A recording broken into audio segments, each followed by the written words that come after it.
Do you want to know what a Ferrari 488 feels like to drive? Well, I'll show you.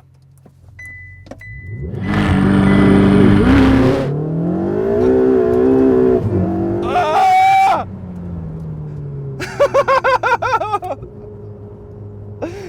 It's kind of like that.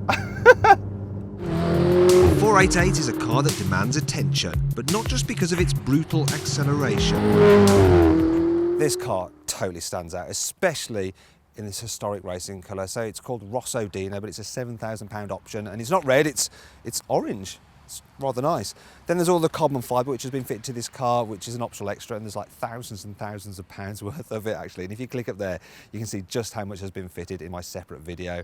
But then there's the aero on this car, so there's so much fitted to it. So you've got that splitter at the front, it's got a flat underbody as well. There's these scoops at the side which let the air exit the back, and it all smooths the airflow. You've got a rear diffuser with flaps which lower and raise depending on your speed.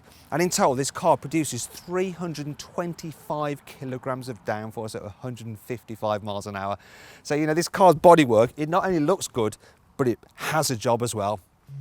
It's the same story with the interior. It's designed to combine the focus of a Formula One car with the luxury of a 7-star hotel.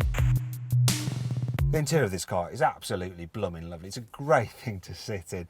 The materials are all very expensive feeling, fit and finish is great. These are the £6,000 optional racing seats, and they really hold you in place. The only problem is that they're a little bit on the firm side.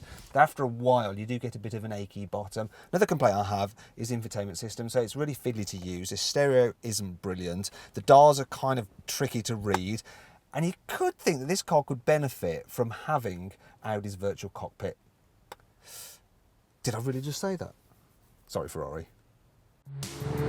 However, if you're less interested in computer processing power and more into good old-fashioned horsepower, Italian is definitely the way to go.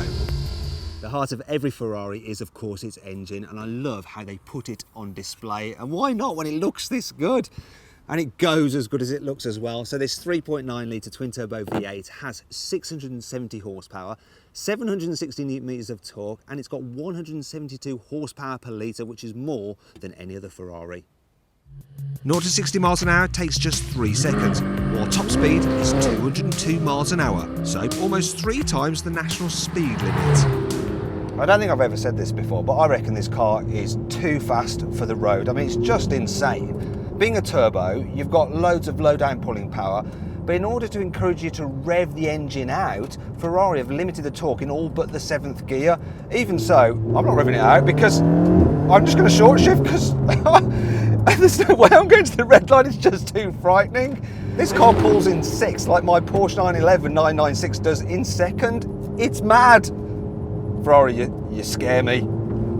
Now this car would be hugely dangerous if the rest of it wasn't up to the standard of the engine, but thankfully it is. So the brakes, I mean, they are immense. Carbon ceramic as standard, you stand on them and you can feel your brain smash against the front of your skull. You know, this thing can give you concussion if you do an emergency stop. The steering, I mean, this car will turn right or left as fast as you can look right or left. It's mad. And then there's the grip. So I have been nowhere near this car's limits. It's not possible on the road. It's just way better than me. And the front end especially just seems to carve into the road. It's almost like a ski's edge, the way it cuts through the snow. And as you link a few turns together at very high speed, you feel a little bit like a professional downhill skier. I mean, it's so much fun, but the risks are almost as great because of the speeds you're going. Yeah, if you get things wrong, it's going to end very, very badly. I really think I should give this car back.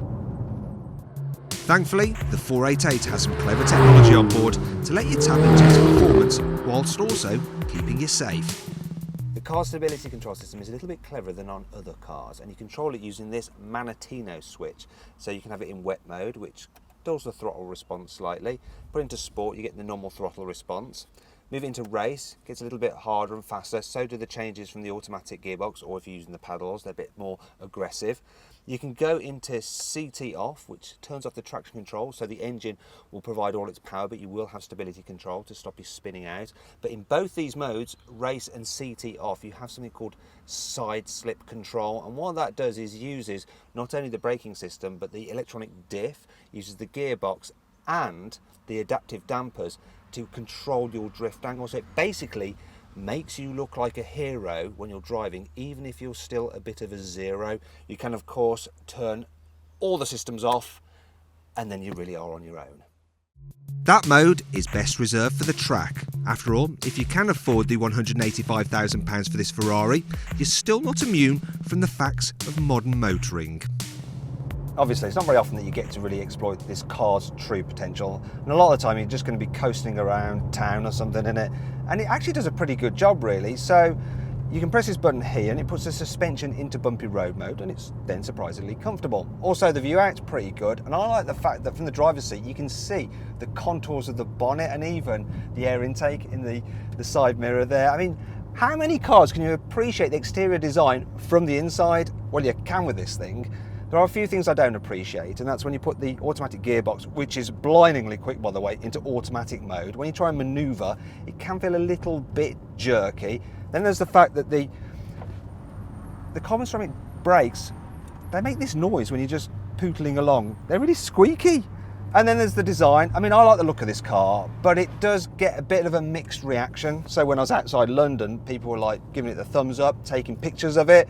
When I got into London, people seemed to hate it. At one point, I was stopped at the traffic lights and these lads walked across the front of me and one of them went like this to me. I mean, what's all that about? Totally unnecessary. I have no idea what that means anyway.